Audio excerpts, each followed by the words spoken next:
Tonight we'll be having John Allen Jr. from the National Catholic Register speaking to us,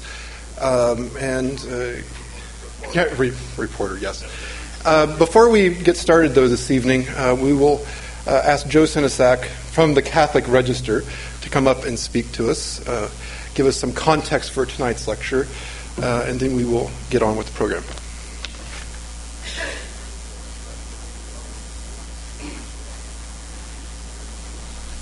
Thank you, Scott. It's easy to confuse the Catholic Register, Catholic Reporter. It happens to us all the time. 3 years ago, we started working with the Catholic Center to present an annual lecture that would bring to a broader audience, both within and outside the Church, some of the best thinking that the Church has to offer in the area of Christianity and culture and communications in a very broad sense, and looking at where these things, our church and our culture, intersect. And that's where we are tonight with John Allen Jr. The lecture is called the Henry Somerville Lecture on Christianity and Communications, and it is named after the longest-serving editor of the Catholic Register, Henry Somerville, who served as editor from 33 to 53.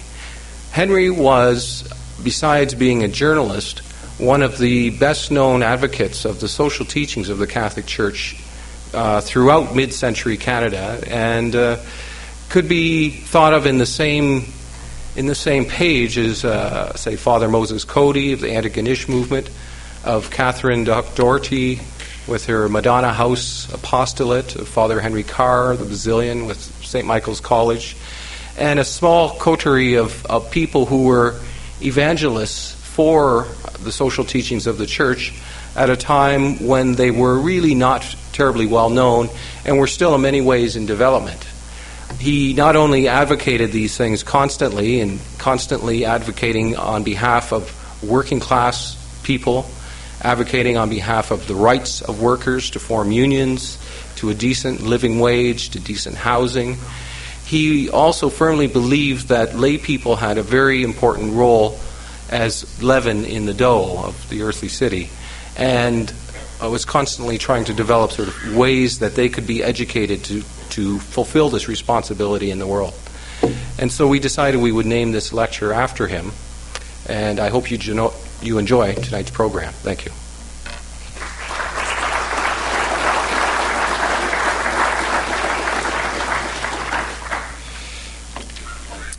Well, David Seljak is not here this evening. Those of you that know David, David is actually the director of the center here. David sends his regards from the beautiful city of Vienna. I think this is... sorry, yes, we're not there, are we? But we are in lovely downtown Waterloo, where Isabel has just struck. I'm glad you all survived and have made it through the crises. Tonight's lecture is going to be by John Allen Jr. John and I have known each other for roughly 12 years or so. That's our story. We're sticking to it. When I came to St. Jerome's last year to join the Department of Religious Studies here at St. Jerome and the program in Studies in Sexuality, Marriage, and Family, I talked to David about possibly getting John to speak to us, thinking that he would be somebody who can communicate what is oftentimes seen as the divide between what's going on in the Vatican, the kind of language that they're speaking in the Vatican, and what people are hearing here on the North American continent. I think John is going to try to do some of this this evening, and so he is, I think, the person to speak in the Somerville lecture position. So, in terms of introducing John, he is a U.S. American. He comes from the great state of Kansas. He did his Master's of Arts work at Fort Hays State University. He received a Master of Arts at the University of Kansas. This is where I actually met John. His master's is in the area of early Christian literature. My memories of John is that he was an absolutely diligent graduate student. I often envied his energy. He dove into early Christian literature like I mean, how can it be so interesting? He made it extremely interesting. I think his supervisors were constantly trying to slow down, please, John.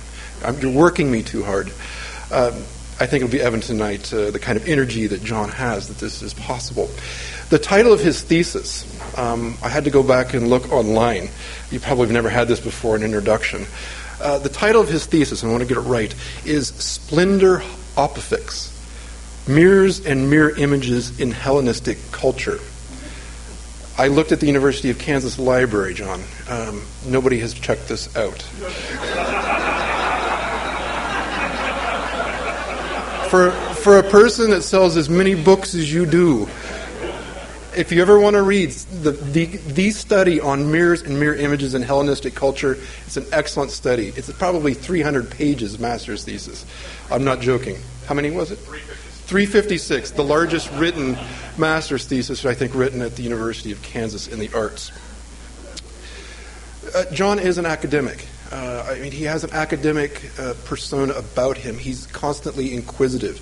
He's constantly analyzing, which I think helps him be an excellent journalist. One of the things that I also came to respect in John while working with him in TA offices for a couple of years at the University of Kansas is that he was not only working as an academic, but he also was running a soup kitchen. And he was putting his faith, his Catholic faith, in practice. Whether John knows it or not, that was absolutely, it shook my world. Here's a man, a Catholic, who was living a Vatican II kind of Catholicism. It's an active, it's working for social justice. So you had John working in the academic field and in the soup kitchen. And that was something that I learned a lot from. Despite his work in academics, John ended up leaving the academy. He ended up spending a number of years teaching high school, in Los Angeles, California. And the story goes, and we'll not go too far into depth in this, is that while working as a high school teacher, he was asked to help out with the school newspaper. And the result of this is he got interested in journalism. And it opened up an entirely new world for him. After having this bug attack him, this journalistic bug, he began writing a number of pieces for the NCR, the National Catholic Reporter. One of the early pieces that I actually remember, and I think I even emailed you about this, is that you wrote a column regarding the movie The Exorcist. I don't know if you remember this article, that he had interviewed some priest that said the Exorcist movie got it right regarding exorcism. I thought that was an interesting take on things. After writing for the NCR for a number of years, he was called to the position as Vatican Correspondent in 2000. This is a position he still currently holds. John has written a number of books dealing with Vatican politics and the happenings that take place in the Holy See. A book published in 2000, a provocative book on Cardinal Ratzinger, entitled Cardinal Ratzinger, the Vatican's Enforcer of Faith. Just a quick quote from Andrew Greeley regarding this book. I mean, we all know Andrew Greeley and love him so. Andrew Greeley says this about the book. Allen asks and answers all the right questions about the Church's chief defender of the faith. His entertaining narrative helps us understand how and why the institutional Church put the brakes on Vatican II, an important book for those trying to map the future. A subsequent book published in 2002 entitled The Conclave, Politics, Personality, and Process of the Next Papal Election is I would say an excellent introduction to the world in and around the Vatican, what's going on in the culture. John has a third book that he has just sent to press. He may wish to talk to you some about that tonight. The title of tonight's address is The Word from Rome, and it develops themes that come from his column in the NCR entitled The Word from Rome. So, it is my pleasure and honor to introduce John Allen to you. Please welcome John Allen, Jr.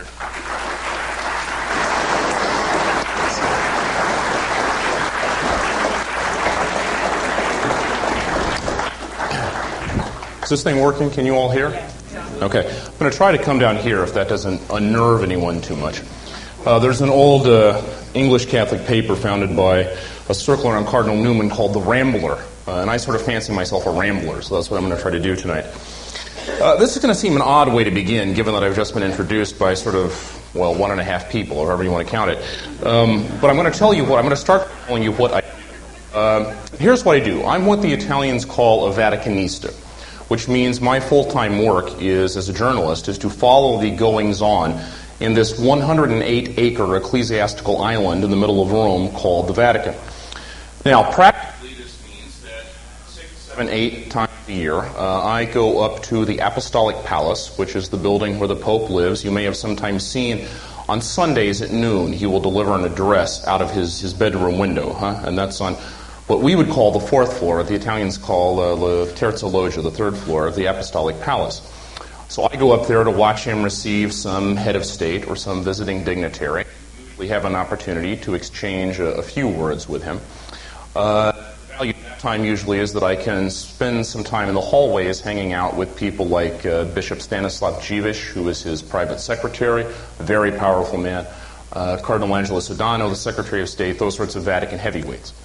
When I'm in Rome, almost every day, some bit of business takes me in and out of some Vatican office, whether it's the Congregation for the Doctrine of the Faith to talk about the latest document on gay marriage, or it's the Congregation for Worship to talk about some ruling about what can and can't happen at Mass. Whatever the business is, that's where the action is. And of course, when the Pope moves, I move with him. So just a week ago, for example, I spent 4 days in Slovakia with the Holy Father. In the last 3 years, I had been to places like Greece and Syria, Azerbaijan, Armenia, Kazakhstan, Bulgaria, all the standard tourist paradises. My wife always asks me why I couldn't be covering the Pope when he was still going to the Bahamas. But there you are. You play the hand you're dealt. And these trips are extraordinarily useful journalistically, not only because they make news in themselves, but it's also a chance to have access to the Vatican power structure outside of its normal habitat. They're no longer protected by all the layers that insulate them from you. And so it's a good opportunity to develop relationships in a personal way and gain some insight. All this by way of saying that I have the unique opportunity, and I would actually say that the privilege, to get to know the Holy See on an up-close and personal basis. So for me, it is not just an abstraction or the lead item in a news article, but it is a flesh-and-blood place whose personalities and whose internal tensions and so forth are quite familiar to me. And inevitably, as you all know, when you know an institution on an up-close and personal basis, it's more complex than it may seem at a distance. And let me just tell you a quick anecdote to drive that point home. You may know when the Pope travels, he travels in sort of 2 capacities. One, head of state. He is the chief executive officer, if you like, of the Holy See, which is a sovereign nation recognized as such by the other nations of earth. He is also a religious and spiritual leader, obviously, the head of the Roman Catholic Church. So when he arrives in a foreign country, he is always greeted twice. He is usually greeted by the president or prime minister of that place in his diplomatic role. Then he is greeted by the president of the local bishops' conference or maybe the papal nuncio on behalf of the Catholics of that place in his capacity as the head of the church. Now, normally these greetings are very short and sweet affairs. Holy Father, may your trip be filled with 1,000 blessings, et cetera, et cetera. On one recent trip, however, and I'm going to fuzz the details for the purposes of the ridicule we're going to get to here in a minute, this greeting took a great deal more time because the man delivering the greeting was a very kindly Italian Monsignore, the nuncio, that is the papal ambassador in this country. And this gentleman is a wonderful guy, a really salt-of-the-earth fellow who I'm sure will take the express lane to his reward when the time comes. But also has a reputation of a windbag. And I have to say, It's a deserved reputation. He is a master of this uniquely Italian oratorical capacity to go on and on and on and never say anything. That, ladies and gentlemen, is the genius of it. I'm reminded of the line of John the 23rd. John the 23rd was once brought up by one of his cardinals who said to him, Holy Father, you do seem to talk a great deal. And John the 23rd said, well, yeah, I talk a lot, but I don't say much.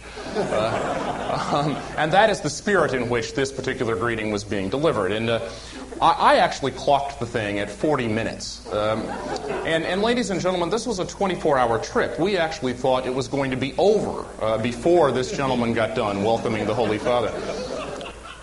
Now, I was in the press pool this particular day, which meant I was at the Nunciatura, that is the papal embassy, in the front row. And the seating arrangements were such that I was at the end of one row, and at the other, sort of like this, was the papal entourage, that is the cardinals and other Vatican officials who traveled with the Pope. And in this chair was a very senior Vatican, who will go nameless for purposes of this anecdote. And it was clear to me, seated more or less next to him, that he was becoming increasingly frustrated as this welcome was extending into time. And you can tell these things, right? I mean, the breathing was becoming labored, the eyes were rolling into the back of the head, veins were throbbing on the forehead. And it was clear to me that he needed release, he needed to vent. And so as a man, I've interviewed him several times, we're on a friendly basis, and so I leaned into him, and I said to him, Cardinal, what do you think? Now, there was this moment's hesitation in which he sort of calculated, should I say it, should I not say it? But it was clear he needed to say it. So he leaned into me, and in a sort of sotto voce fashion, looking up at this Italian Monsignore, going on and on and on and saying nothing, the Cardinal whispered to me, you realize that some Italian village is missing its idiot.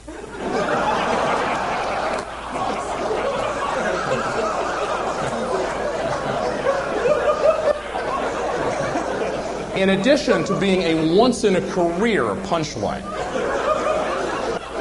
This anecdote makes the point that when you know the Holy See and the College of Cardinals on an up-close and personal basis, it is a much more colorful place and a much more colorful cast of characters than it sometimes seems at a distance. Because, folks, I know what the image of the Vatican is often from this side of the Atlantic. That it is this sort of Stepford Wives environment in which everyone looks alike and thinks alike and dresses alike and acts alike. But I am here to tell you, not so. And the reason I begin this way is because the fundamental argument of my book, Conclave, and the fundamental argument I would like to make with you here tonight, is that the election of the next pope is not a process whose outcome is for. In fact, the prospect for surprise arising from precisely the diversity I'm talking about is far more profound come here tonight believing. Okay, the argument I want to make is that this process, the beginnings of which we are living through right now, that will culminate in the election of the next pope, is one whose deck has not been stacked, whose die has not been cast, whose script has not yet been written. Okay? So what I'm going to do tonight is this. I'm going to first sort of begin by knocking down, I hope, a couple of bits of conventional wisdom that many people carry around with them about the election of the next pope, trying to make this argument that, in fact, the outcome is far more open and the prospect for surprise is far greater than you may believe. Then I'm going to step us through 5 of the traditional criterion that I think employ in assessing who among their group might be a potential pope. I'm going to end then by giving you 3 names of sort of front-runner candidates that you might want to take a look at. Let me hasten to add, I do not stand before you tonight to tell you that I know who the next pope is going to be, because the truth is the ash heaps of church history are littered with the carcasses of journalists who have tried to predict the next pope. More to the point, if I really knew who the next pope was going to be, I certainly wouldn't be telling you. I would be running as far and as fast to a casino as my legs could get me, and placing everything I had in the outcome. So I'm not telling you one of these 3 men is going to be the next pope. I'm telling you that right now, among the cardinals, these are 3 men who are getting very serious attention as potential candidates. Men who at least fit the kind of profile that many cardinals are advancing as the kind of man needed to lead the church forward. Okay? I plan to talk about 35, 40 minutes. At the end of that, I want to leave ample time for questions. I encourage you to think of this as your opportunity to ask whatever it is you've always wanted to know about the Vatican but were afraid to ask. Okay? So it doesn't have to be related to the subject matter of the talk. I am open for business wherever you want to take the conversation. All right? So, conventional wisdom about the election of the Pope. Item number 1. There is a theory out there that all things being equal, it is likely, ranging to probable, that the next Pope is going to be an Italian. There is this theory that what the Italians call the Polish experiment, which seemed like a great idea in October of 1978, has perhaps had its day in court, and it is time to bring the party on back home. Some of you, I'm sure, have heard this. That is, that because Rome, you may have noticed, is in Italy, and because the Holy See is in so many ways an Italian institution, the Italians have a kind of supernatural advantage in this process. I'm going to suggest to you, however, that a minute's reflection on the arithmetic, the electoral arithmetic, should suggest this somewhat improbable hypothesis. There are 166 cardinals in the world today. However, the rules of the election are that you have to be under 80 in order to participate in the election of the next pope. Okay? Anyone happen to know how many of those 166 cardinals, should the election take place today, would be eligible to participate? Who's done their homework? Who can give me the number? Very close. 120 is not quite so close. Going on. The correct number is 109. Okay? There are 109 cardinals who would be eligible to elect to vote if the election were held today. Now, anyone want to redeem them by telling me how many of those 109 are Italians?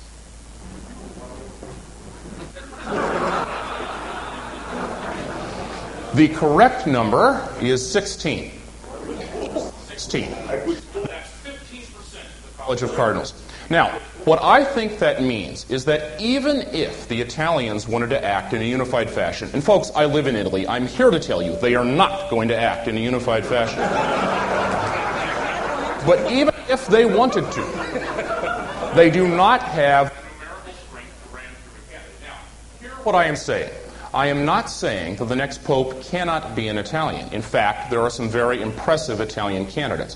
What I am saying is the next pope does not have to be an Italian. And in fact, if geography is where the cardinals start thinking, I think the far more compelling hypothesis is the idea that the next pope will come out of the world. And we'll tease that out in a moment. All right, so that's a bit of conventional wisdom number one. Conventional wisdom number two, this I suspect all of us have heard, that because the present Holy Father has appointed so many of the cardinals who will elect his successor, it is all but foreordained that the next pope will be a man very much like this one. All heard it? Here, I would suggest the numbers do lend a kind of surface seductiveness to this idea. Go back to that number of 109 cardinals who would be eligible to vote in the election were to take place today. Anyone care to hazard a guess as to how many of them have been appointed by John Paul II? 104. 104 of 109. Now, I have a shiny American, sadly, dollar in my pocket, which I will bestow upon anyone who can tell me the 5 cardinals under 80 who have not been named by John Paul II. Never once have I had to give this dollar away. Are Cardinal Baum, Cardinal Lorscheider, Cardinal Sin, Cardinal Talafino, and Cardinal Ratzinger. Those are the 5 cardinals appointed by Paul VI who are still under 80 years old. All right, 104 of 109, that's 95% of the college. You can understand, therefore, why so many people find it compelling to believe that this group of men, overwhelmingly appointed, will likely sort of run off the machine and reproduce him as his successor. Like many bits of conventional wisdom, however, I want to suggest to you tonight this one is rational, and it is convincing, and it is logical, and from a historical point of view, it is quite simply false. Colleges of Cardinals, appointed almost entirely by one pope, do not clone that pope as his successor. The classic example here of the dynamic would be the Conclave of 1958 that produced Angelo Roncalli as John the 23rd. 51 cardinals in that conclave, 44 appointed by Pius XII. And I actually would suggest that is, Pius XII and John the 23rd would be difficult to imagine. And I don't mean doctrinally. I mean, in terms of doctrine, there was far more that would be similar than would be different.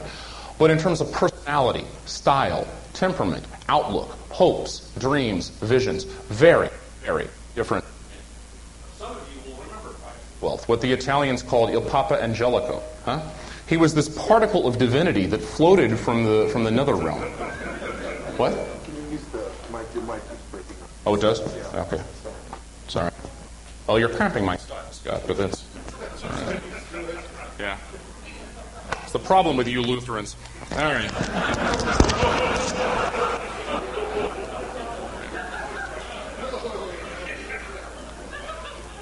Some of us resemble that. Yeah. Some of us more than we care to admit. All right. Well, we'll try to do this from up here. I apologize. I hope most of what has gone up to this point has been intelligible. Huh? Okay.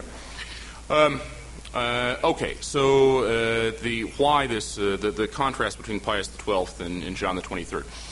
Pius XII was this aloof, ethereal, aristocratic figure. He was the son of ancient Roman nobility. There is a story told in the Vatican, which happens to be apocryphal, but it's nevertheless illustrative, that when Pius XII would call someone on the phone, they were obliged to take that phone call on their knees. Now, as I say, it's not true, but the fact that it's told about the man illustrates the figure he cut. John the 23rd, on the other hand, was this sort of frumpy peasant from Bergamo who charmed people with his humility.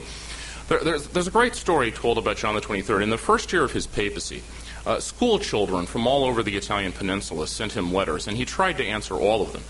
And there's a wonderful book in Italian that collects many of these letters and his responses. And one of them goes like this. A young boy wrote him and said, Holy Father, I don't know what I should grow up to be, a cop or a pope. What do you think? And John the 23rd wrote back and said, I think you should aspire to being a policeman, because at least then there are standards to be met. The truth is that anyone can become a pope, and the proof of that is that I'm one.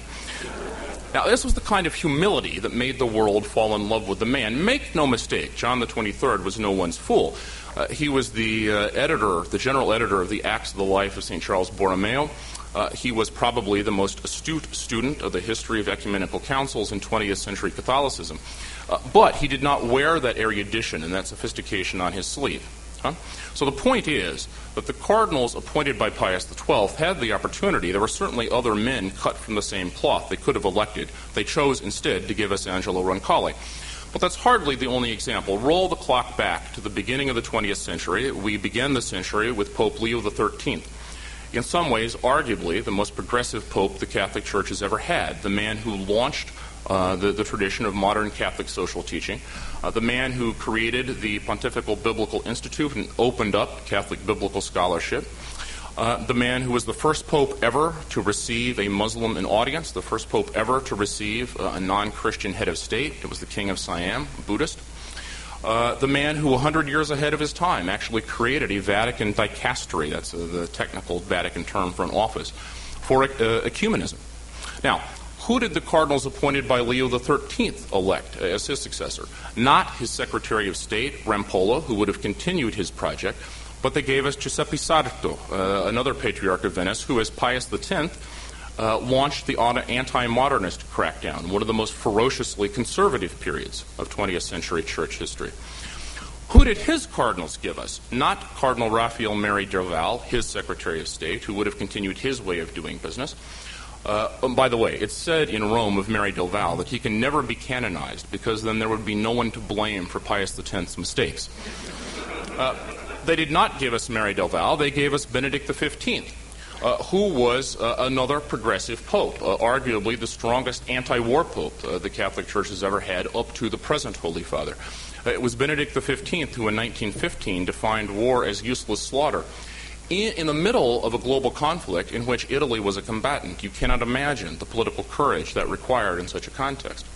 So the point here is that the papacies do not unfold in linear fashion. They tend to sort of move from here to here to here to here. Historians call this the pendulum dynamic. The Italians, as they always do, have a better phrase for it. What they say is, you always follow a fat pope with a thin one. It's the same idea. And if you think about it, folks, it makes sense. Popes are not like presidents and prime ministers. Number one, they do not have term limits. Therefore, their administrations tend to go on longer. Secondly, they are not hemmed in by a system of checks and balances. Canon 1 of the Code of Canon Law is that the Pope is the supreme legislator. Within the bounds of what's physically possible, the Pope is uninhibited in his capacity to pursue his program. Therefore, at the end of a long pontificate, there is almost always this sense that this particular way of leading the Church has had its day in court. There is a need to try something else. The debate is always over what that something else should be. But the point is, conclaves almost always give us surprises. All right. With that in mind, let me suggest 5 criteria that I think cardinals will use in the process of trying to sort out among their number who might step forward as a possible papal candidate. Some of these are traditional criteria. Others of them, I think, are new this time around. First criterion is that of geography. Where does the Pope come from? Now, this used to be a no-brainer. We knew the Pope was going to come from Il Bel Paese, Italy. It was just a question of which see. Was it going to be the guy from Milano, the guy from Firenze, the guy from Genoa, or wherever? I think, and I think many cardinals believe, that the election of Karol Wojtyła, the Archbishop of Krakow, in October of 1978, we'll celebrate the Holy Father's 25th anniversary on October 16th, that election shattered forever the Italian monopoly. And today, my perception, and at this stage I've interviewed roughly 45 or 50 cardinals about the dynamics of the election of the next pope. What I hear from them is that they are thinking in truly global terms. That is, they are looking for the best man for the job, regardless of what passport he holds. And in that sense, I think that the geographic logic actually does not favor an Italian candidate. It favors, as I said earlier, a third world candidate.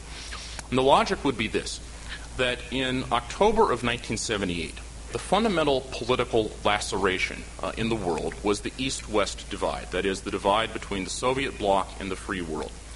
And the election of a pope from behind the Iron Curtain, from one of the countries under Soviet domination, was the attempt of that particular conclave to demonstrate solidarity with, concern for, the Church of the Catacombs, what we used to call the Church of the Silence. You remember that? The church that dared not speak its name because of the oppression that it faced.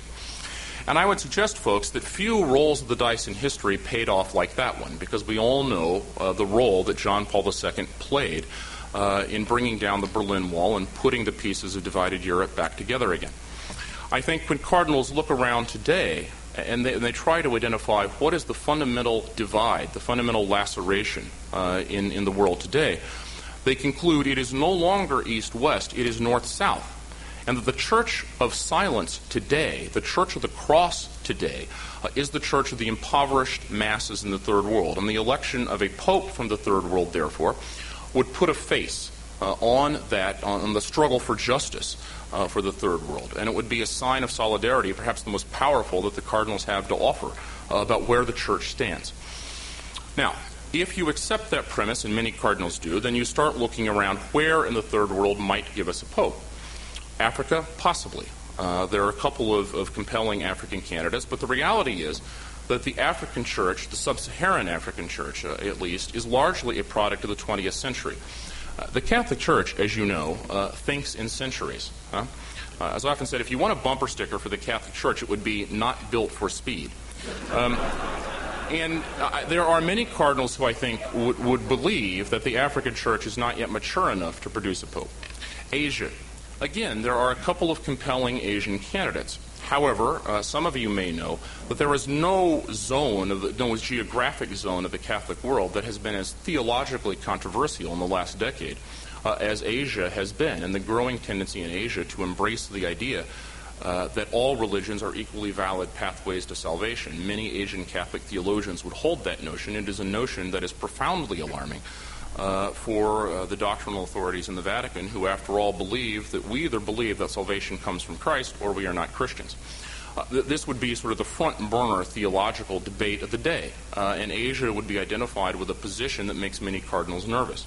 I think there's a hesitancy to endorse that as a model for the future. So I think almost by process of elimination, what we come to is Latin America. But I think the positive argument for Latin America as the sort of launching pad for the next pope would be that 50% of the Catholics in the world today live in Latin America.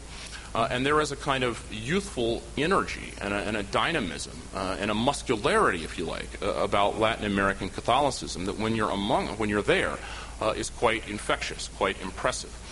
In addition, there are, quite frankly, a bumper crop of impressive Latin American candidates. We'll talk about a couple later. So that's the geography thing. I think to the extent the cardinals begin thinking about geography, I think the preference runs to the Third World and more specifically to Latin America. Second criteria would be the question of age. As you know, popes don't resign. Now, if we want to be technical about it, Canon 332 of the Code of Canon Law creates the possibility for a papal resignation. But most of us probably know the last pope who resigned did so in the 15th century to heal a schism. The last pope who resigned without that kind of duress was in 1294, Celestine V. And for his trouble, Dante consigned him to one of the outer bulges of hell. This is not the kind of precedent that warms the heart of Holy Fathers. More to the point, popes are theologically convinced that being pope is not like being president of Pepsi Cola. You are a spiritual father, and fathers do not hand over their paternity. So functionally speaking, popes reign until they die. That means, of course, that you regulate, roughly speaking, the length of papacy you want by the age of man you elect. Karol Wojtyła was 58 when he was elected in October of 1978. And he is 25 and in many ways may indeed be able to continue for several years to come. It was a prescription for a long pontificate. I think all things being equal, there is a rough consensus among the cardinals that it would not be healthy for the Church to have a similarly lengthy pontificate after this one. That given the pace of change in the world and a number of other factors, that a somewhat shorter pontificate would be preferable. Therefore, I think the preference is going to go to a somewhat older man. And I think, roughly speaking, you can think someone from their mid-60s to the early 70s.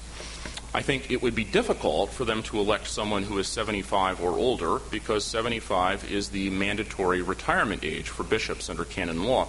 The fundamental, of course, the beginning of the Pope's job description, if you like, is being Bishop of Rome. I think it would be odd to elect a bishop who is already beyond the age at which bishops are supposed to step down. Doesn't mean it can't happen. John the 23rd, of course, was 77 3/4 when he was elected in 1958. By the way, let me hasten to add that this business that you regulate the length of a pontificate by how old a guy you elect doesn't always work. A classic example would be the longest pontificate in church history, as you probably know, longest documented, is that of Pius IX, who reigned 32 years and 9 months, died from 1846 to 1878. In 1878, the cardinals wanted to have a somewhat shorter pontificate, so they elected the Cardinal of Perugia, Gioacchino Pecci, at the age of 68. And he proceeded to reign 25 years until he was 93 years old. And in fact, it was at the end of his pontificate that Cardinal Newman coined the inimitable phrase, "We elected a holy father, not an eternal father." So the point is, this doesn't always work, but as the Italians say, grosso modo, that is more or less, that's how things function. So I think the right age profile for the next pope is likely to be mid-60s, early 70s. All right. Third criteria, then, would be, where does a man stand on the issues facing the Church? In other words, what are the mega issues facing the Church? Where does the Pope stand on them? Now, this is a Pandora's box. We could be here all night discussing what are the issues facing the Church. And believe me, I've tried. Let me just very quickly identify the 5 issues in my book that I hear from cardinals as what is on their minds. In other words, this is not John Allen's list. This is what do I hear cardinals identify as important issues.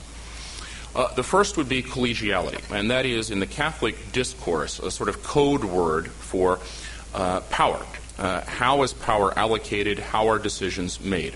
Roughly speaking, people who advocate greater collegiality believe that fewer decisions need to be made in Rome, more flexibility should be allowed for bishops' conferences in local churches. Others who are leery of that concept believe that in a world in which we are constantly faced with pressures towards balkanization and all of that, it is important to have a strong center of unity in Rome. Okay, so that is one debate.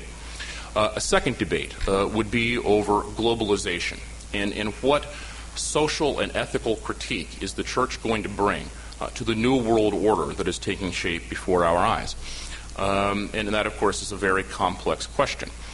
Third is the question of biotechnology and the pace of technological change and the ever-increasing demands upon the Church for its ethical reflection to keep up with biotechnological reality.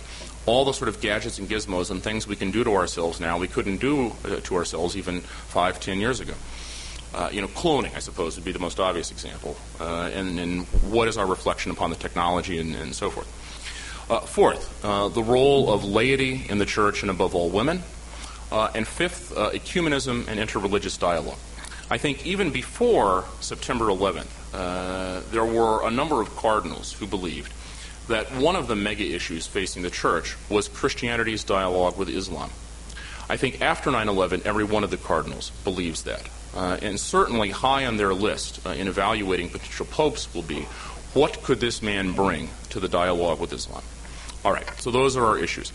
I think it is a very complex debate. The one thing I am sure of in terms of the issues is this, that there is a kind of transversal consensus, that is one that transcends left, right, and center among, I think, a solid majority of cardinals, that there has been a bit too much micromanagement from Rome under this pontificate, and the next pope is unlikely to get elected without making some kind of before-the-fact commitment to greater collegiality. How he defines that and how he fleshes that out is another thing, but I think that there certainly is a consensus around that as important, and they will be looking for the kind of man they think would not only be committed to that in terms of his heart, but be able to make that happen in reality. In other words, be politically savvy enough to make it happen. All right, let's shift to a couple of new criteria. The fourth criteria would be personal charisma. The Catholic Church did not know in October 1978 that it was electing the first pope for the age of CNN, but it was, and it got lucky because it got exactly the right man. I think whatever other evaluation you want to offer of the pontificate of John Paul II, I think that you would have to be a fool to dispute the point that he is a master communicator. And I would suggest that argument can be driven home not by reference to the John Paul of 1978, who was destined to charm the world's press. I mean, after all, he was a mountain-climbing, skiing, philosopher, poet, pope, who bounded the stage and had this booming voice and stood in Victory Square in Warsaw in 1979 and shook his finger at the Soviet watchers and said, "Be not afraid, you cannot scrub Christ out of the soul of this nation." That was obviously going to be the drama of our times. My point would be, look at the John Paul of today. I mean, this is a man who barely can move and now barely can speak, and yet he has the capacity to hold crowds spellbound. I stood in a field in Slovakia with 500,000 people, absolutely rapt, with every slight gesture of the Pope's hand, every slight nod of his head, every slight intonation of his voice. It is an amazing thing to watch. Now, the truth is, I don't think, looking around in the College of Cardinals today, there is anyone who has quite that same mastery of the communicative task. However, there are men who have other kinds of charisma. And I think the Cardinals, on the whole, although there is a slight ambiguity here, they don't necessarily want a pope who blocks out the sun, that is, who makes it impossible to notice there are other princes and titans of the Church as well.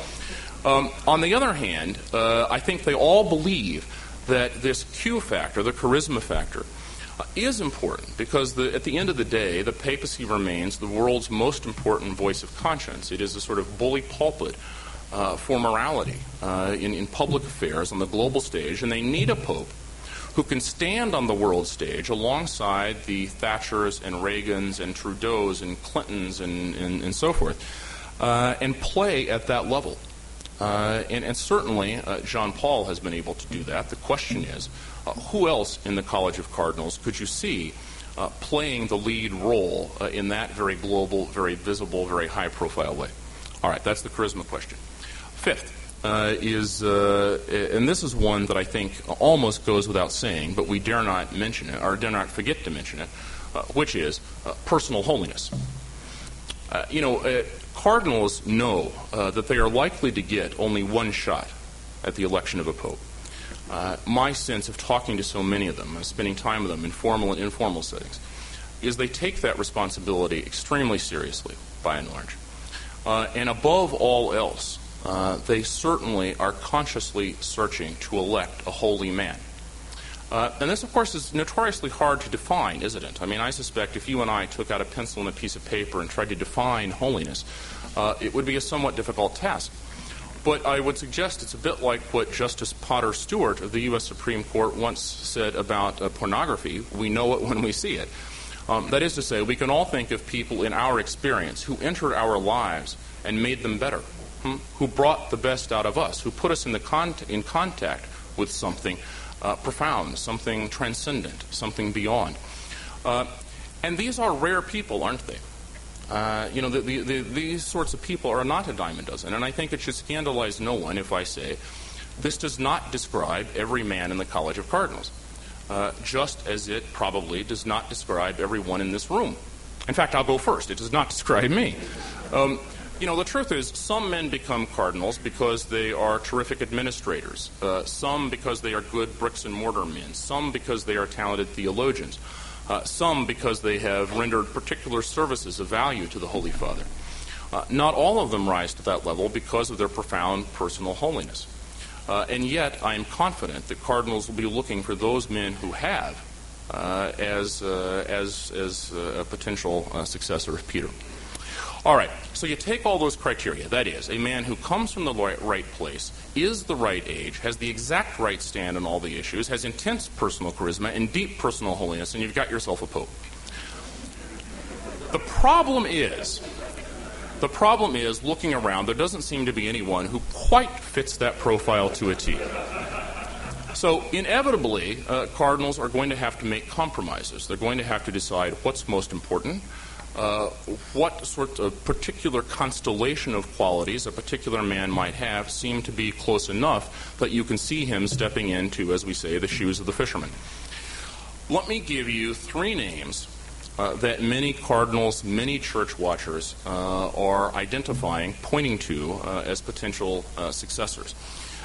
Again, let me be as crystal clear as I can possibly be. I do not have the hubris to tell you that one of these three men is destined to become the next pope. What I can tell you is that each of these three men has a buzz around him as of today as someone who, roughly speaking, exemplifies the qualities that I just listed. Okay? First name, Cardinal Claudio Umes. That's H-U-M-M-E-S, but the Brazilians say Umes, of Sao Paulo in Brazil. Cardinal Umes is 69. He is a Franciscan. And I think he sort of incarnates the Franciscan ethos. That is, these aren't just initials after his name, but he actually does sort of live and breathe this spirituality. By which I mean he is an extraordinarily humble man. He is a great pastoral man. He is a universalist in his concern. That is, his writ, as he understands it, does not stop running at the borders of the institutional church. His concern is for all of the culture. He is a great unifier, and I think if you ask me to put in a sentence what the cornerstone of his candidacy would be, it is his extraordinary capacity to foster unity. Cardinal Umes stepped into the Archdiocese of Sao Paulo after Cardinal Arns. He is a successor to Arns. And some of you may know that name. Arns was one of the great heroes of the liberation theology movement in Latin America in the 60s, 70s, and 80s. And precisely for that reason, a very divisive figure. Many see him as a hero, others see him as a villain. Sao Paulo was independent of that, already divided. It is terribly stratified, economically, culturally, in virtually every way you can imagine. The genius of Umes is that he seems to be able to somehow bring that all together. And I think the best illustration of that is that two of his best friends in Brazil, are Oscar Schide, who is the Archbishop of Rio de Janeiro. And although I wouldn't quite say he's on the far right, you certainly can see the far right from where he is. Very, very conservative man. And Frei Beto, who is the leading Brazilian liberation theologian, and I think fairly, one would say, kind of ultra-leftist in many regards. These two men, if you put them in a room and sort of lock the door, I suspect, would find absolutely nothing to agree on, except their respect and affection for Claudio Umes. And if you reflect on that famous dictum of Goethe, which is that a man's greatness is illustrated not by the capacity to be at either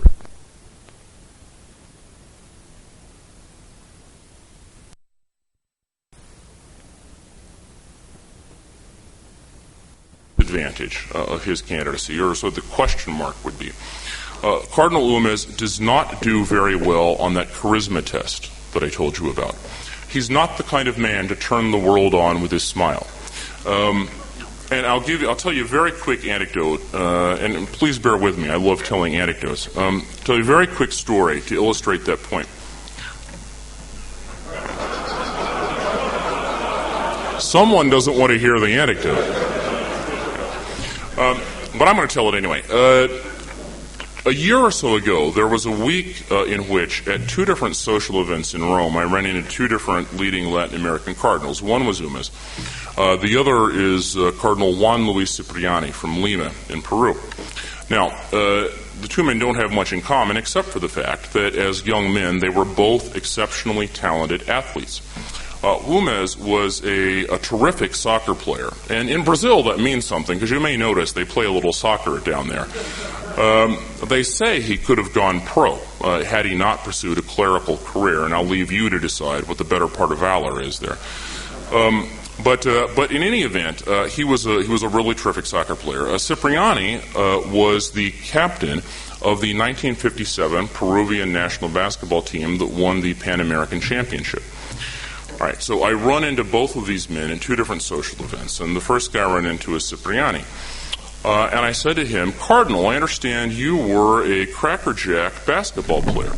His face just lit up, and he started telling me stories about passes he had made and baskets he had hit and T-shirts he had swapped, and a knot of people formed around him, which was terrific. He was funny. He was using these stories to make points about where his vocation came from and how his spirituality was forged. Masterful, terrific. A few days later, I ran into Cardinal Umes. Same approach. I said to him, "Cardinal, I understand you were quite a soccer player as a young man." His answer, verbatim, was, "What possible relevance could that have?" Now, understand the point. This did not come out of arrogance. This came out of his humility. He really didn't understand how what he perceived to be a dusty detail of his biography could have meaning for anyone. But my point is this, that a good communicator plays the hand he or she is dealt. I mean, if you ask a question like that, they are going to take it as an opening to carry you where they want you to get. Cardinal Umes does not have that innate mastery of the communicative art that I think is one of the sort of key ideas around this charisma thing.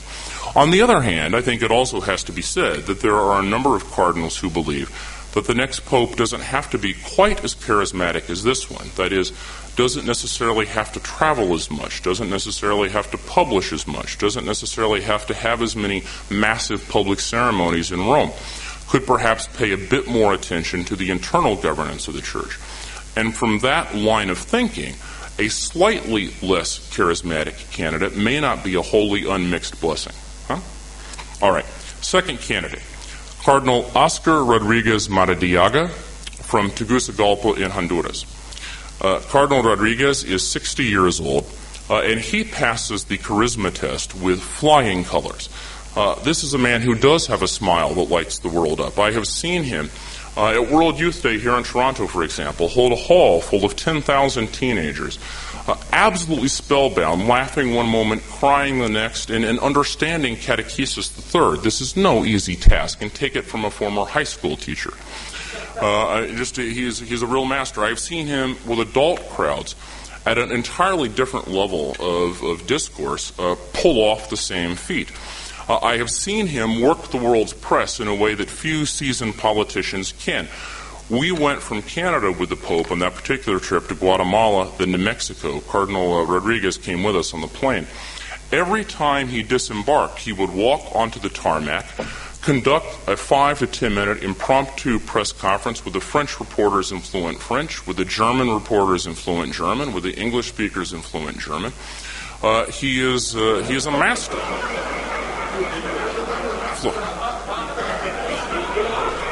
Whatever. There was wine at dinner. You get the point.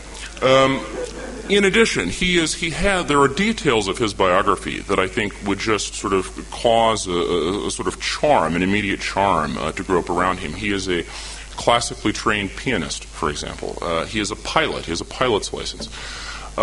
He is also, because of his age, one of the few cardinals whose theological formation was entirely post-Vatican II. He studied at the Alfonsianum in Rome under Bernard Herring, who, and that name may be familiar to some of you, the great Redemptorist moral theologian who was one of the intellectual architects of the Council. Now, I'm probably the only journalist on the face of the planet Earth who, when Cardinal Rodriguez was made a cardinal, I went to the Gregorianum to dig out his thesis. So, Scott, you'll be pleased to know that at least it has been checked out. Once, by me. And I actually read the thesis that he wrote under Herring, and while it's not going to win the Booker Prize for Literature, it is a very interesting reflection, breathes the air of the Council. It's all about how morality cannot be reduced to a set of rules and regulations, but it's about the responsible exercise of freedom in Christ. That, of course, was Herring's key idea. And so I think that is interesting about Rodriguez. He is also, his idée fixe, if you like, is he is a passionate advocate of social justice, and especially the cause of the emancipation of the Third World. He has been the leading voice in the Catholic world for many years now, for example, on the campaign for global debt relief. Which means, among other things, that he is the cardinal who far and away has the highest number of photos with Bono. Now, those of you who caught that reference will tell us something about the generational dynamic in this room, perhaps. But Rodriguez never misses a rally for debt relief any place on the planet. He is an articulate spokesperson for these issues. What is the question mark about Rodriguez? I think the big question mark about Rodriguez would be depth. There would be many cardinals who would say, yes, he is charismatic. Yes, he is impressive. Yes, his heart is in the right place. Does he have the depth of intellect and the depth of vision that a pope has to have? And that, I think, I know Rodriguez on a personal basis. I believe the answer to that question is yes, but I think he has to convince his peers of it. And I think that he has, over the course of the next few years, the opportunity in public addresses and in interviews and so forth to do that. But what I am reporting to you is that to the extent that other cardinals raise a question mark about Rodriguez, that is it. All right, third candidate, Cardinal Godfrey Danneels of Brussels in Belgium. Now, of course, I realize he violates my geographic logic, but in virtually every other respect, he is an extraordinarily impressive man. I think if you took a straw poll of cardinals and asked them to list the men in the college for whom they have the greatest respect, I think the top two finishers in a landslide would be Cardinals Martini, the emeritus cardinal of Milan, and Cardinal Ratzinger. But I think the third finisher would be Cardinal Danneels. I think everyone recognizes that he has a vision, an erudition, a culture that is quite remarkable. I think that his most attractive feature, however, is that he does not beat you over the head with that erudition and culture. He does not threaten people with it. He is also an extraordinarily positive figure. He is able to look at the rather bleak ecclesiastical landscape of Western Europe and still find points of hope. He is also, because he is in Brussels, he has been the primary interlocutor for the emerging new Europe, the architecture of the European Union. I think many cardinals, of course, let's bear in mind that not most, but certainly a majority of cardinals remain Europeans. they are profoundly worried that Europe is getting away from them. And I think the idea of a pope who knows how to dialogue with Europe, to bring a positive approach to the dialogue with Europe, is attractive to many of them. However, paradoxically, that is also the central liability, I think, of Daniel's candidacy. Because when you look at Western Europe today, you are talking about mass attendance rates in the single digits. You are talking about a vocations crisis, the proportions of which are increasingly dire. And you are talking about a church that has virtually zero public influence. I mean, there are, in Western Europe, 12 nations today that have some form of same-sex partnership laws over the vociferous, but in the end ineffective protest of the Catholic Church. I think there are many cardinals who would say, is that the path we want to go? Is that a model that we ought to be proposing as our future?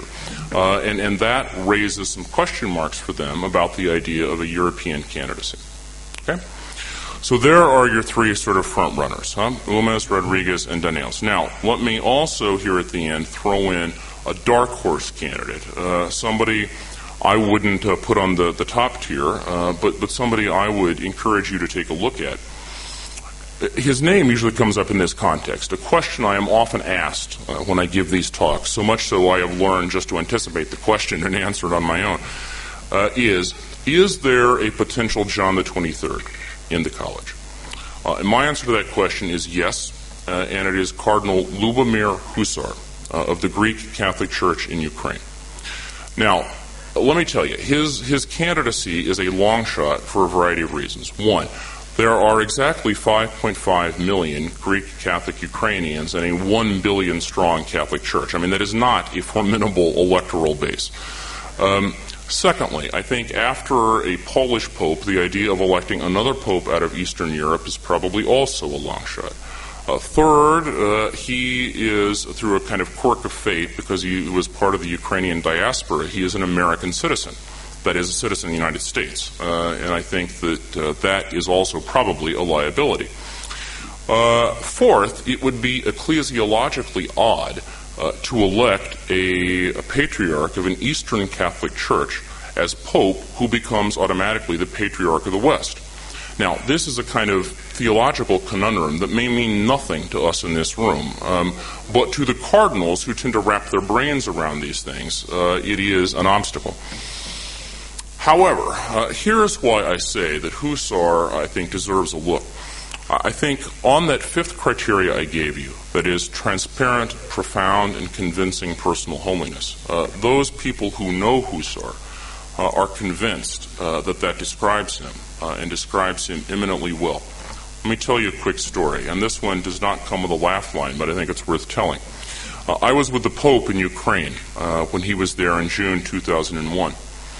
I don't know how much you know about the story of the Greek Catholic Church in the Ukraine in the 20th century. It is a harrowing story. There is arguably no Catholic community in the world that suffered more greatly for its fidelity to the Catholic tradition and to the Holy Father than the Greek Catholics in the Ukraine. I interviewed family members, and remember, of course, the clergy in the Greek Catholic tradition are married, so they have children and they have grandchildren. I interviewed family members whose fathers and grandfathers had been arrested by the Soviets and given a choice between becoming an Orthodox priest, that is, severing their ties with the Pope, or going to jail. The vast majority of them chose prison, and some of them died there, often in unimaginably horrific fashion. I interviewed the granddaughter of a man who had been crucified upside down on a prison wall. I interviewed the surviving wife and children of a man who had been burned alive in a vat of oil.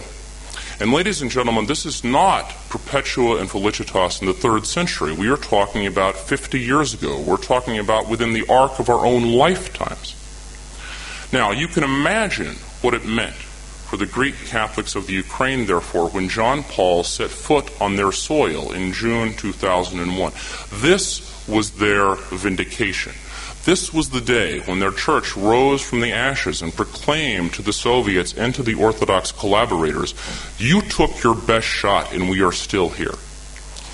Now, that became expressed often in some very angry expressions of vengeance and revenge and hostility towards the Orthodox in the Ukraine, whom many of the Greek Catholics saw as complicit in their suffering and their oppression. Cardinal Hussar noted that. He was aware of it. And on the final day of the Pope's visit, this massive liturgy in Lviv, in an airfield, the only spot they could find to hold 2.5 million people on the outskirts of Lviv. It had been raining, by the way, all day, and it was a muddy mess, and just awful from the point of view of climatology. But it was Hussar's responsibility to greet the Pope, and he got up and he said, and this was, by the way, this was not scripted. This was not in the prepared text of his remarks that was distributed to us. Hussar got up and said, "I want to say a word now to our Orthodox brothers and sisters. I want to say to you that I know that some of us have been using this as an occasion to express anger, to express resentment, to express hatred even towards you. I want you to know how profoundly sorry I am, because if there is anything our experience should have taught us, it is that there is no future for us in the Ukraine unless it is a future together." Now, the thing that is so impressive about that, I think, is that Hussar did not commission a focus group to tell him how that was going to play. He did not take a poll. He did not float a trial balloon on the op-ed page of the local newspaper. As a pastor and as a Christian, he saw a cancer forming in his people, and he stood up and he challenged it. It was not very popular, by the way, among many circles within his own clergy and his own bishops. Once again, he felt it as his pastoral responsibility to do it, and that, by any calculation, I think, is impressive. So I think Lubomir Hussar is someone to keep an eye on. You have all been very patient. Let me, if you get nothing else out of this conversation, let me at least give you one decent Pope joke to take home with you. Okay. Here we are. The Pope, Billy Graham, and Oral Roberts die on the same day. And they arrive outside the pearly gates. And St. Peter comes out to greet them, and he says, "Gentlemen, your eminences, you are all such wonderful, powerful, inspirational holy men. We have prepared great palaces for you. Unfortunately, you're a few hours ahead of schedule, and your palaces are not quite ready. So we're going to have to find temporary lodging for you for tonight. And please accept my deepest apologies, but don't worry, it's one night only. Tomorrow your places will be ready." And of course, these men, being spiritual, holy men, they, of course, Peter, it's no problem, whatever you need. And so Peter then scurries away, trying to find temporary lodging for these guys for the night. Through a quirk of fate, heaven happens to be full up that particular night. So he can't find a place, can't find a spare bed. So in a long-shot desperation move, if you'll pardon the phrase, kind of a Hail Mary pass, he picks up the phone and calls his old nemesis Lucifer and says, "Lucifer, listen, I know there's been a lot of water under the bridge between us, but if there's any way you could see your way clear to doing me this favor, I have these 3 guys, they're lovely men, will create no problems for you. I need to just put them up for tonight, and I promise you they will be out of your hair tomorrow." And Lucifer says, "Well, maybe it is time to let bygones be bygones. Why not? Send them down, and as long as it's a one-night-only situation, that'll be fine." Absolutely, it's a deal. So they set off. An hour later, Peter's phone goes off. It is a panicked Lucifer saying, "You have got to get down here and get these guys out of here right now. This is chaos." And Peter, "Chaos? What do you mean?" What do I mean? I'll tell you what I mean. The Pope is down here trying to forgive everyone. Billy Graham is down here trying to save everyone. And Oral Roberts has raised enough money to put in air conditioning. Thank you all very much.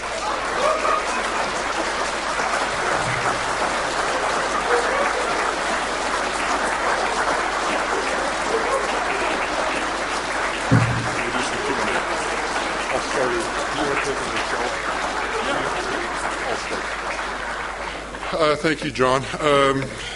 John has agreed to take questions. However, those of you that have been around St. Jerome's for a number of years already know that we've had the the fat, thin thing going on for a while when it comes to our presidents. But we'll... Which one are we on? I don't know which one we're on. We'll decide when we have closing remarks. Just a few I'm in trouble now, I can tell. Just a few reminders. There are books out on the table when you leave. John's book out there on the Conclave is available. There are also a number of books about Somerville, including Fateful Passages and The Life of Henry Somerville, Catholic Journalist. So please take a look at those books when you leave. There are also a number of free copies of the Catholic Register available to take home with you and peruse at your will. So we'll take some questions. John has agreed to do this. Please keep your comments short, to the point, so John can answer them short and to the point. Okay? Thank you, Scott, and good luck on that tenure process, by the way.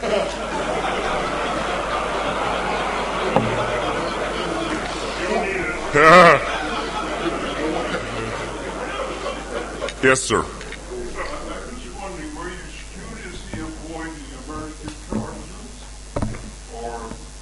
You mean as papal candidates? Yeah. The question, let me repeat the question so everyone can hear it. He said he noticed that I studiously avoided the American Cardinals. Let me give you my take on that. I have two certainties about the election of the next pope. One is that there will be one. I mean, we have 264 precedents, so I feel relatively confident in that. Second, it will not be a citizen of the United States. That is to say, I mean, with Hussar aside as a potential exception, it will not be a regular American cardinal. And this is no reflection on the current American cardinals, but I think the reality is that the Vatican prizes its diplomatic independence far too much to elect a superpower pope. Because you can imagine, if they did so, what the world's press would do with it. I mean, the front page of Le Monde the next day would be, the American State Department is now calling the shots in the Holy See. And then the rest of the hermeneutics of suspicion around the globe would be unimaginable. Okay?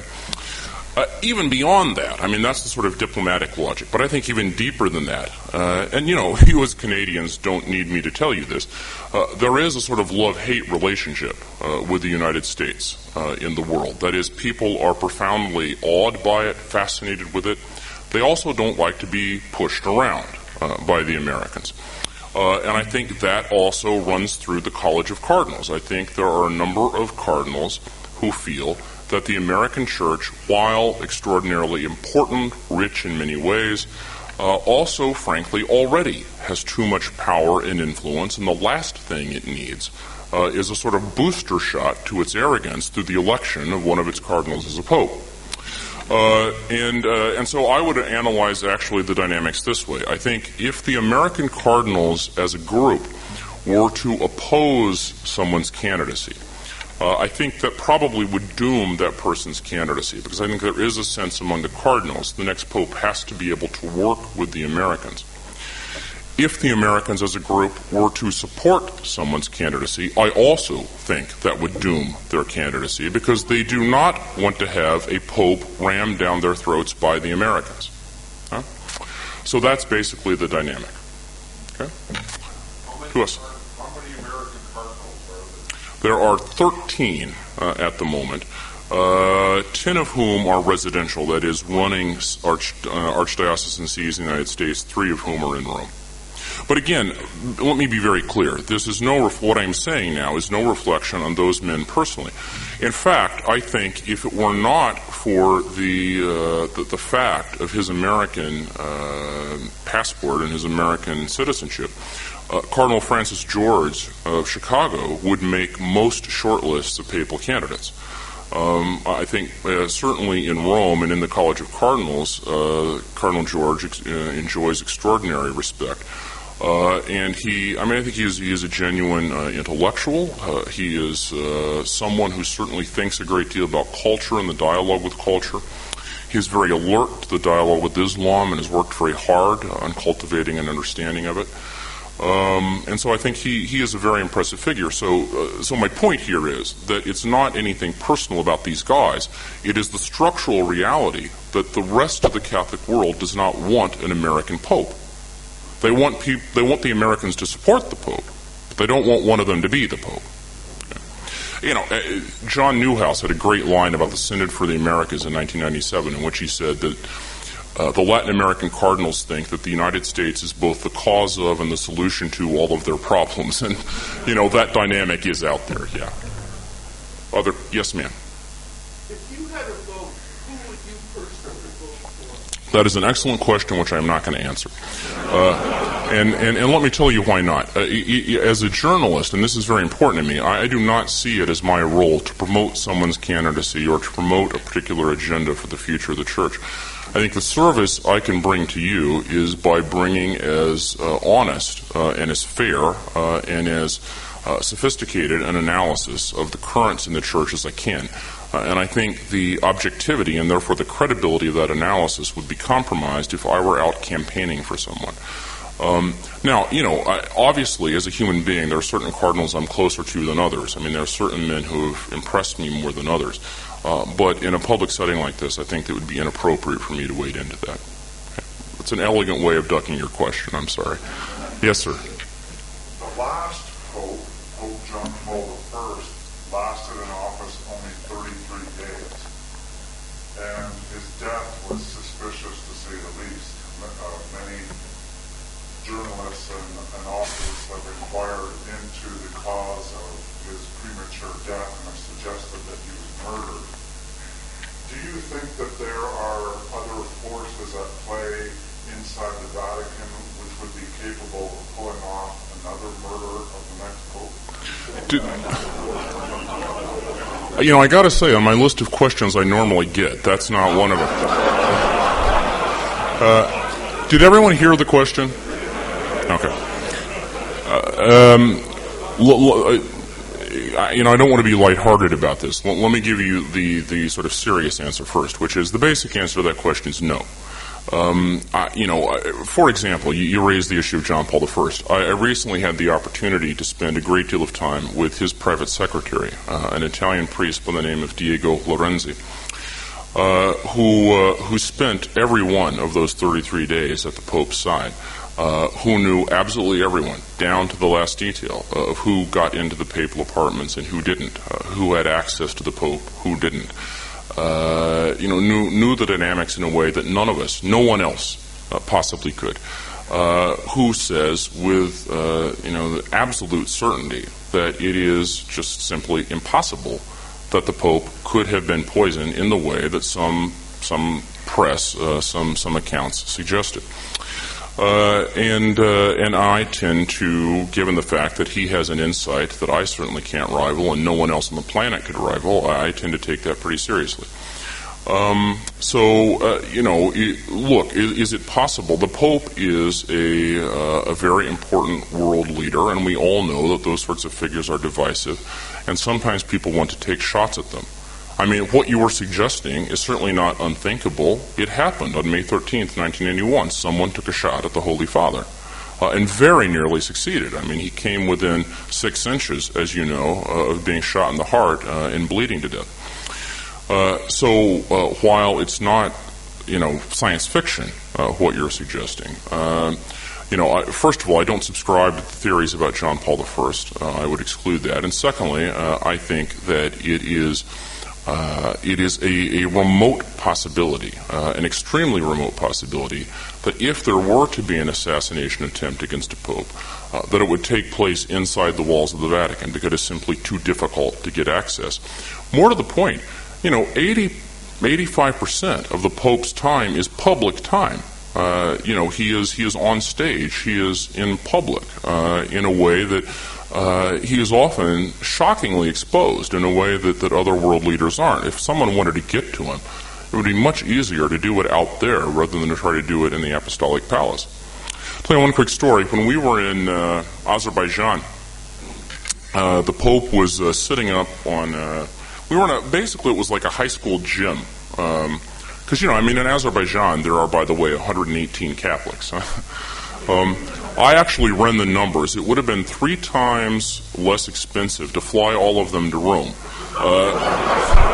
than to fly the Pope to Azerbaijan. So these 118 Catholics and then the rest of the world's press, and we of course dwarf them in number, were in this high school gym. And the Pope was up on kind of a dais like this. And to his left was Cardinal Sodano, and to his right was Bishop Jeevish, and so forth. And he was officiating at a kind of a prayer service. It was an ecumenical service, so it wasn't Mass. And a man started to make his way towards the dais, and he was obviously not part of the program. I mean, was not on the schedule anywhere. And as he got close, he started to shout and scream and so forth.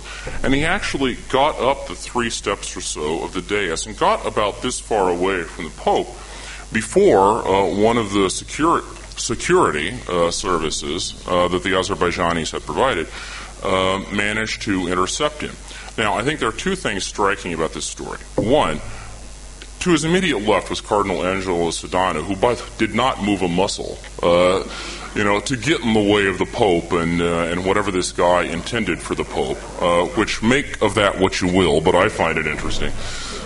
Secondly, the world's press immediately filed stories. My colleagues for the wire services filed stories about how the Pope had been rushed during his Mass. Folks, this guy was on crutches. He was not capable of rushing anybody. Now, the point I'm trying to make here is that when the Pope is in public, often how insulated he is, how secure he is, depends on the competence and the energy level of the local security forces, because he is very dependent. When on the plane, he takes with him a security force of basically 4 plainclothes Swiss guards and a couple of members of the Vatican Vigilanza. These are very well trained, very effective professional security officers, but they're 6 men.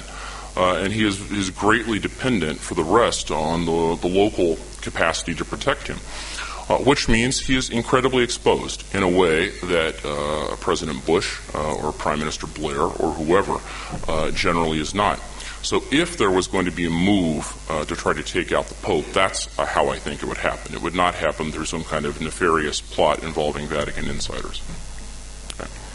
Yes, ma'am. Just to restrict myself to a very limited topic, because, well, first of all, I'd like to thank you for a very, very comprehensive analysis and perspective that you brought into your topic. I've been reading your book. The check will be in the mail, by the way. Much like the check for... Oh, never mind. What I found in his biography of Cardinal Ratzinger was particularly the first chapter of his life as a young person in Nazi Germany. Mm-hmm. I think it was extremely well-researched and very scholarly, most enlightening about the German Catholic resistance, of which the majority of people throughout the world know little or nothing other than it made me think of another theologian who resisted Hitler as soon as he appeared on the stage in 1933. That was the German theologian Theodor Hecker. Of course, because he was hounded and hunted by the Gestapo, he had to go into Munich and hiding from where he wrote his journal in the night. I studied that book for years. He made his notes on the whole Nazi episode, which included the very insightful insights on terrorism, because he saw terrorism at first hand, the Nazi terrorism. And I think that, well, it only got into our hands because the daughter was so alert that when the Gestapo came in 1945 to arrest him and hang him, she took all his notes into a music bag and said to the Gestapo, "I'm going for a music lesson."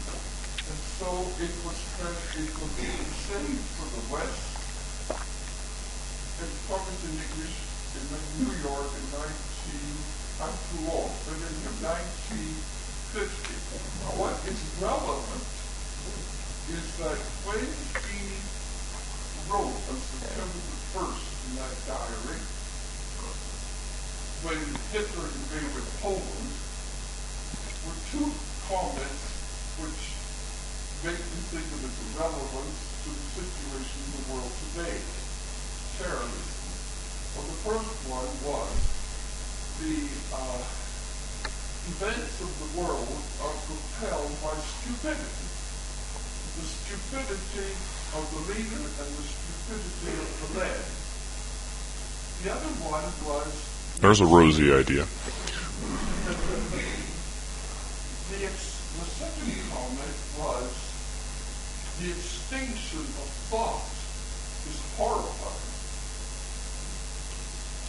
In that same book, analyzing the Nazi terrorists, he came to the conclusion that it is really, and perhaps there's nothing new startling about that, but he came to the conclusion that terrorism is really the domain of the fallen angel, the demon. Can I stop you there? Can you take a piece of that? I just want to, if this is what passes for a limited question in Waterloo, you people have far too much time in your hands. A couple of quick observations. One, I think the way you ended, that is, that terrorism is the domain of the fallen angels, I think it's an interesting point because many cardinals that I've talked to post 9/11 do bring a sort of, I would say, semi-apocalyptic filter to understanding what has been let loose in the world. That is, that would analyze terrorism and violence and the many conflicts that are smoldering in the world through the lens of the spread of the demonic, if you like. And part of that is prompting in some of their reflection is a sense that the Church, and certainly its leader, that is the Pope, needs to recapture a kind of explicitly spiritual language and an explicitly spiritual approach to understanding that, in other words, political science and sociology is not enough, that we also need to speak our own theological language about what's going on in the world. And so they would be looking, I think, for candidates who have that capacity to unashamedly speak in the language of the Book of Revelation, for example. Second point about Ratzinger, you started off with Ratzinger and the thing about Nazi Germany, and I appreciate very much your astute analysis of the chapter. For those of you, and I'm sure it's only a couple who have not yet read the chapter, let me just try to put this in context. The point of departure for this chapter was the cardinal, in a number of occasions, his family, of course, his father was a civil servant, a rural policeman, a gendarme in Bavaria. His mother was a domestic, and his father went to a series of progressively smaller towns as the Nazi rise to power unfolded, in order to stay as far away as he possibly could from being enlisted in some way in the service of the Reich. And in the end, he took early retirement rather than have to be complicit in a regime with which he did not agree. And Ratzinger wrote that resistance more than that is, retiring into kind of a self-imposed isolation, a self-imposed ghetto, and shutting out the larger world. Ratzinger has written and said that greater resistance would have been impossible. The point I try to make in that chapter is that, as a factual matter, that isn't correct, that in fact greater resistance was possible, and that there are plenty of examples of it, limited, heroic examples. But I want to emphasize, I do so not to vilify the cardinal. Frankly, the vast majority of good, moral people of integrity in that culture, as in all other cultures that are hijacked by thugs, do not go into active resistance. They do what the Ratzingers did. I'm quite sure that if I lived in that situation, that would have been my choice as well. So I am not passing moral judgment. But as a matter of historical record, I think it needs to be clear that not only German Catholics, by the way, but other Germans, and of course in Germany, the first resistance came not from the Catholics. It came from the most unlikely groups, the communists, because of course the communists were the first to be rounded up, and it came from the Jehovah's Witnesses, who paid a price in blood that is astonishing for their opposition to the Reich. So that's a long-winded way of saying, while resistance may be in those situations, the realm of the moral heroes among us, and none of us should dare to pass judgment on those who fall short of heroism. As a historical matter, to claim that resistance was impossible simply isn't correct. Okay. Other questions? Yes, ma'am. Is it true that...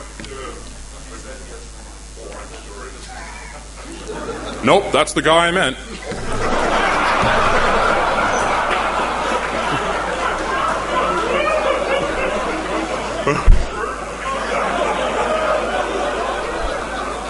Stand up. Yeah, let's all get a look at him. I understand that normally the Cardinals do not vote a favorite candidate. Is that true? I'm sorry, do not vote... A favorite candidate for the Pope. In other words... The man they really want, you mean? Yeah. Well, typically I don't think that's true, no. But what you may be referring to is there is a custom among the Cardinals that on the first ballot, they vote not for the man they think is most likely to win, but they vote for the guy they really think ought to be Pope in their heart of hearts. And so the first ballot tends to have this wide, spread. And then it's on the second and third ballots and so forth that these clustering sort of begins. But your question hints at another question, which I actually thought you were going to ask, which a lot of people usually do. And so let me just ask it on your behalf, which is, are the Cardinals sort of jockeying to be Pope? In other words, how many of them really want to be Pope or trying to position themselves to be Pope? And you're going to have to take my word on this because I know it cuts against the kind of conventional wisdom that percolates in sort of superficial reporting and so forth. But the truth is that most Cardinals do not want to be Pope, and there's two reasons for that. One, these are men who take the papacy extraordinarily seriously. They have an exalted notion of the spiritual dignity of the papacy. I mean, they think of this really as the vicar of Christ, the living embodiment of this succession, this apostolic succession that stretches back to Peter himself. Most of them genuinely, honestly, have a hard time imagining themselves knowing their own weaknesses and their own imperfections in that role. That's the sort of noble reason. The less noble reason, or the more perhaps human reason, that many of them don't want to be Pope, is I don't think there's any system in the world in which the gap in the demands placed upon a person between the number one rule and the number two rule is as dramatic as it is in the Catholic Church, in the gap between being Pope and being Cardinal. Being Pope is a bone-crushing job. Literally. I mean, and we can see that, can't we, in the physical deterioration of the present Holy Father. And it is a job you carry with you until you die. There are no memoirs to write, no lecture circuit to hit, no library to open. You do this until you die. And by way of comparison, the life of a retired cardinal, and I say this without trying to be smug, the life of a retired cardinal is a pretty sweet life. You still go to all the best restaurants and you get invited to all the right parties. You get all the inside information, but you don't have to go to work in the morning. And I honestly think that many cardinals, all things being equal, prefer the latter to the former. And so you have this, and this is, of course, this is an eminently Catholic thing, isn't it? This mix of the divine and the human. But that combination, I think, explains why most cardinals are not consciously seeking this burden. Now, let's be honest. I mean, there certainly are some who do. The great Italian Vaticanista, Benny Lai, wrote a biography of Cardinal Giuseppe Siri, who was sort of the Harold Stassen of the papal sweepstakes of 1960, the election of 63, and the two conclaves of 78. He was a contender in each of those conclaves, but never elected. Hence the title of the biography, The Pope Never Elected. And Siri says, quite point blank, with no ambiguity and no equivocation, in this biography that he thinks he would have been a better pope than any of the three men who were elected in those conclaves. So clearly there are certain cardinals who do not struggle to see themselves in this role. But I think they are few and far between. Okay. Yes, in the back.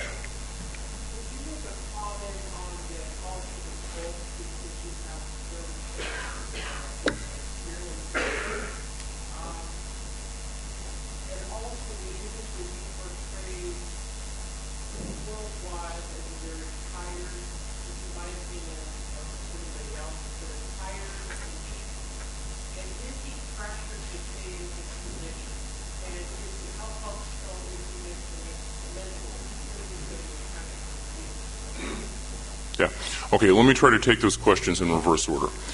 Mentally, what every Parkinson's expert will tell you is that at the most advanced stages of the illness, there is a kind of dementia that typically sits in. In other words, there's a loss of mental functioning. Not virtually, every Parkinson's expert I have spoken to who has had access to the Pope will tell you he has not yet arrived at that stage. In other words, he continues to be quite lucid. More to the point, I see the Pope occasionally, but I am in regular contact, by which I mean weekly contact, with people who are seeing him on a daily basis. And there is simply no evidence yet that the Pope's capacity to absorb information, to understand, to make decisions, has in any way been impaired. Let me tell you a quick story to illustrate the point. In January of 2002, the Pope, for the third time in his pontificate, called other religious leaders of humanity together with him in Assisi to pray for peace. He did this for the first time in 1986, and to sort of pray for peace in the context of the Cold War. He did it in 1993 in the context of the war in Bosnia, and he did it in 2002 as a response to 9/11. Now, these interreligious gatherings, these prayers for peace, are very controversial within the Vatican because there are a number of cardinals who believe that they promote what those of us who studied religion call syncretism. That is, this sort of blending of elements of different religions into one kind of big New Age pate. Or another noun that gets used is relativism. In other words, the idea that one religion is as good as another. And there is a sense that when you have the Pope standing in a circle on the same level with a shaman and a rabbi and a mufti and so forth, it promotes this notion. Now, the Pope knows these things are controversial. So before this gathering in January 2002, he convened what is known as an interdicasterial meeting in the Vatican. A dicastery is another word for an office. So an interdicasterial meeting is the heads of all the offices, all the cardinals and all the archbishops who run departments of the Vatican. They used to have these things once a month, but as the Pope has become more weak, they discontinued them. But he convened a special one to discuss this idea. And he asked, what are your opinions? Several cardinals spoke heartily against this idea. One of them was Cardinal Ratzinger. Cardinal Castronoyos was another. Cardinal Medina Estevez, who at the time was the prefect of the Congregation for Worship, was a third. So the Pope listened to these very mixed, very divided opinions, and at the end he smiled and said, well, I guess we're agreed, we're going to Assisi. One of those it's good to be Pope moments. But the point is that the Pope, in that sense, remains very much in charge. Now, obviously, it is true that given the fact that he can no longer work 18 days, he can't read 100 documents, and he can't have 20 meetings a day anymore, the range of things that he is deciding personally is becoming increasingly restricted, which means that more and more things are falling off that table into the hands of his aides. But on core issues, matters that remain of key personal importance for the Pope, he still very much is driving the train. That brings me to your first question, which is, is there a sense that he's being forced to, go on, whether it's go on traveling or go on being Pope? Pardon me a sort of banality, but I think this is the truth. John Paul isn't forced to do anything. That is to say, he is not someone's puppet. He is not someone's marionette. No one is forcing him to go on the road.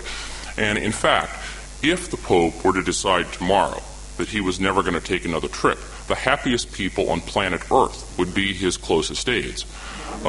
Because they worry about his security and they worry about his physical well-being. I mean, I see this man grimace with every step the Pope attempts to take and fails. And so I know that it is the Pope who, honestly, at the end of the day, does not know any other way to be Pope other than to be this peripatetic, dynamic, always active Pope. And in terms of going on, that is continuing as Pope, I think it's very much the same dynamic.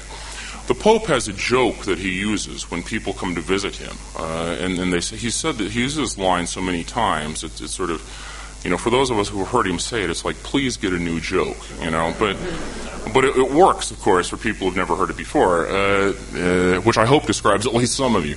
When people come in to visit the Pope, bishops on an ad limina visit, for example, and they say to him, Holy Father, how are you? His standard response is, from the neck up, I'm doing great. And I think that probably does describe it relatively well. Final thing about going on. Another version of that question I often get is the resignation question. That is, will the Pope ever resign? And let me give you a very quick answer to that. No. Now let me unpack that slightly.